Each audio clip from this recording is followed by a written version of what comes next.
If you want to learn about composing video game music, this video will break down the process step by step. We'll be going over how to make the melody, chord progression, percussion, and effects. Stick around. This is what we're going to make.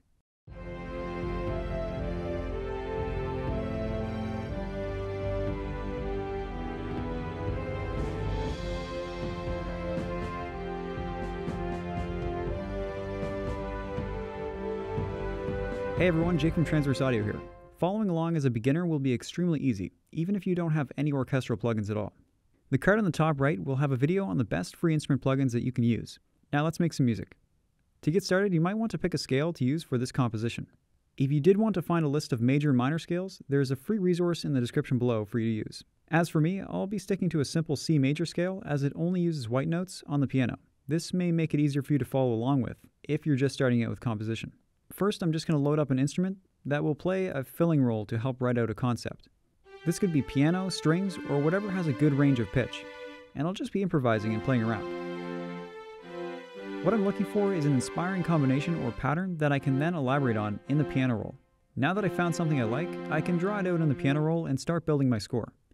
This way works best for me, as I really can't play piano that well. Now with what we have, it's going to have to translate into a melody that isn't overly complex, nor too long.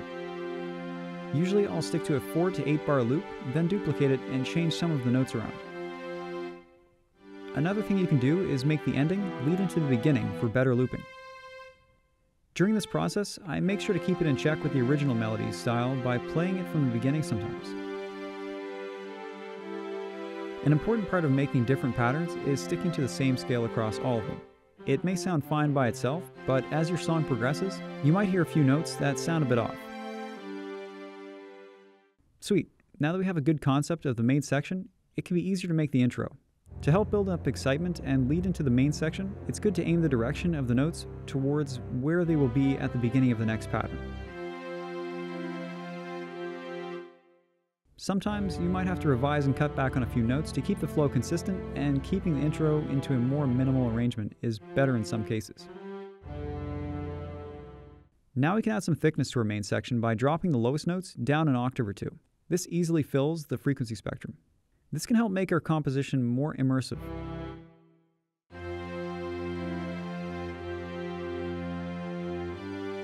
It's also important to keep things moving at every level, so adding some deeper bass as it progresses will prevent the track from getting boring.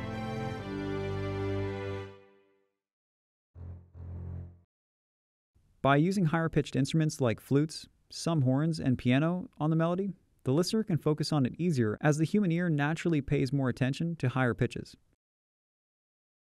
Some plugins will allow you to set the MIDI channel of each patch so you can play different instruments with the same plugin instance. Once you select the channel in the plugin, you can go to the piano roll and double-click on a note to change the channel it triggers.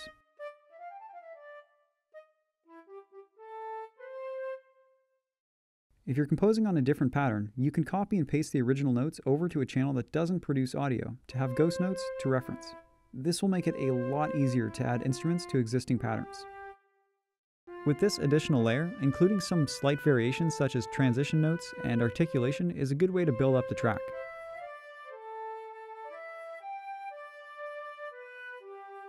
To start adding depth, I'll throw on some reverb and boost up the wet signal while lowering the dry to help it rest back into the mix, and to keep it from standing out too much. When adding reverb or delay, it's important to keep the decay time to a minimum when many elements are being played at once. I like to keep it between 1 or 2 seconds. This helps preserve clarity in the mix so each sound is more defined.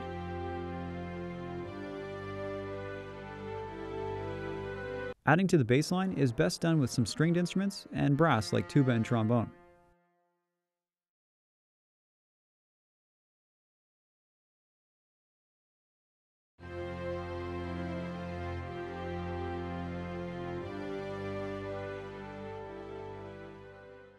To make your composition more realistic and professional, changing the velocity of each note will make it more dynamic.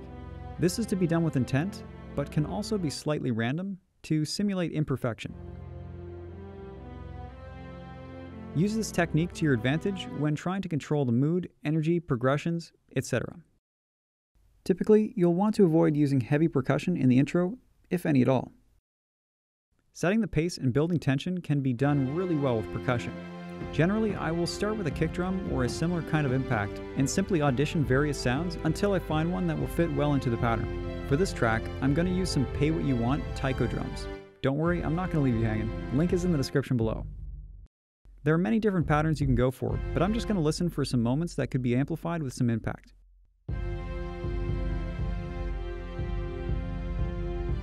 Going back through, I can start to push some rhythm into place and move into some supporting elements.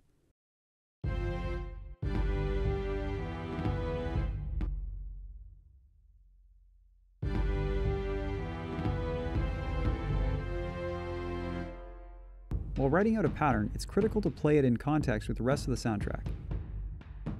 You might find that some things just don't work.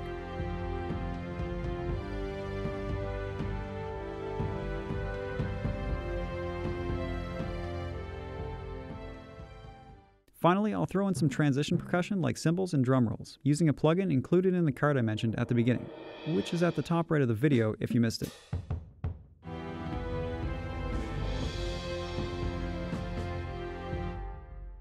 Adding ambience to support the other parts of the track can set the atmosphere and mood. By not changing the notes that often, it can add to the track rather than take it over. By adding in lighter elements like a choir or harp and drenching it in reverb, it can be positioned in a way that isn't up in your face, but also has a place in the mix.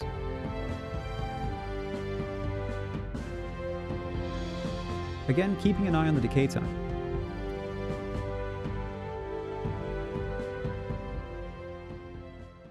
We can start to cut back on the bass and melody that's already there, and start to add in some supporting instruments that will be more dominant in those parts.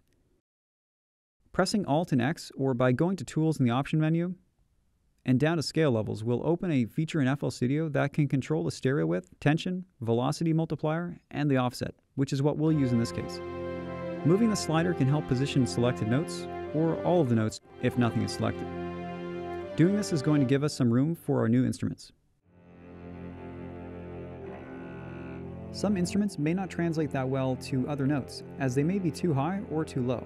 To get around this, you can transpose or move the note that sounds funny up or down an octave, which is just the same note but in a different pitch.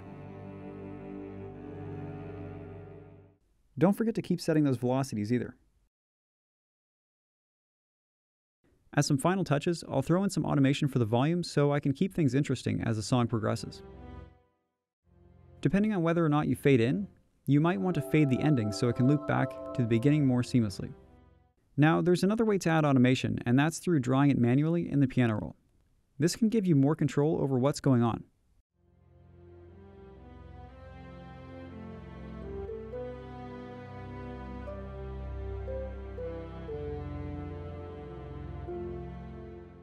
Once you've created some automation this way, you can access it by going to the current project, down to Patterns, and select the pattern you want to edit. Here you can have more control over the automation itself. A quick tip, it's good to lead the volume to the starting volume of the next pattern, which is 78% by default in FL Studio. If you end up setting automation past the pattern length, you can delete the extra by pressing Ctrl and dragging along the bar numbers until you cover all of the automation, and starting at the end of the pattern. Press the delete key and it should be back to the original pattern length. You can also delete all of the automation by going back to the browser and selecting the automation pattern you want to get rid of, and press delete while the editor window is open. Just because we started this track a certain way, doesn't mean you have to every time. The same goes for the steps we followed after that to build up the elements. If you liked the video, leaving a thumbs up and subscribing will greatly support this channel. Not to mention, I'll really appreciate it. As always, thanks for watching.